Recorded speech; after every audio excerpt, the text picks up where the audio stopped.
Hey everyone, it's me. Welcome to my channel. Have you ever seen a stairway to heaven? Well, in today's verse, Jacob did. Let's read Genesis 28 to 12:15. Fleeing for his life from his angry brother, Jacob slept on a stone pillow. And when he awoke, he dreamed that a stairway was set up on earth, reaching up to heaven. And the angels of God were ascending and descending on it. There at the top stood the God of Abraham, Isaac, and Jacob. And he said, I am the Lord, the God of your father Abraham. Fear not, Jacob, for I am with you. I will bless you and keep you safe. I will return all your offspring to this land, and in your offspring all the families of the earth shall be blessed. Know that I am with you and will protect you wherever you go. And I will bring you back to this land, for I will not leave you until I have carried out my words, declares the Lord. Then Jacob awoke from his sleep and he exclaimed, Surely the Lord is in this place, and I did not know it. And he called the place Bethel, which means house of God. 1. What a dream. What would you have done if you had that kind of a dream? Jacob fled from his home after his brother, angry over his plan to steal his blessing, tried to kill him. As a result, Jacob slept out in the open, alone and afraid, wondering what would become of him. But God came to him in a dream and gave him this vision of hope. 2. Notice that Jacob saw a stairway connecting earth and heaven.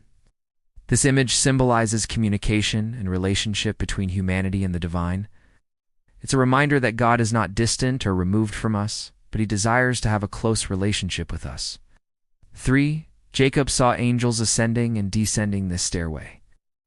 Angels are God's messengers, and they move at his command. They travel back and forth between heaven and earth, carrying out his will. For God spoke to Jacob, identifying himself as the God of Abraham, Isaac, and Jacob. These are the patriarchs of the nation of Israel. By mentioning them, Jesus is affirming his covenant with his people.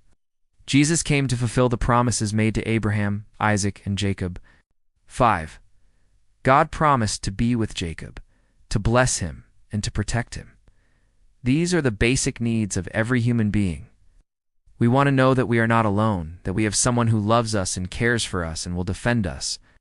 God promises to be with us through thick and thin, in good times and bad, in life and in death. 6. God promised to return Jacob's offspring to the land of Canaan. This promise had been given to Abraham many years earlier. God promised to give Abraham's descendants the land of Canaan as their own. This promise was reiterated to Isaac and then to Jacob. 7. Jacob awoke and exclaimed, Surely the Lord is in this place, and I did not know it. How often do we fail to recognize God's presence in our lives? We go about our daily routines, and if we're not paying attention, we can miss him altogether. But God wants us to know that he is always with us, and he wants us to feel his presence in our lives. 8. Jacob called that place Bethel, which means house of God. It's a beautiful name, isn't it? It reminds us that God's house is not a building made of wood and stone, but it's wherever God's presence is found. God's presence is everywhere. As you close your eyes and reflect on these truths, may you feel God's presence in your life. May you realize that he is with you, that he loves you, and that he has a plan for your life. Live each day knowing that you are blessed by the God of Abraham, Isaac, and Jacob. Thanks for watching.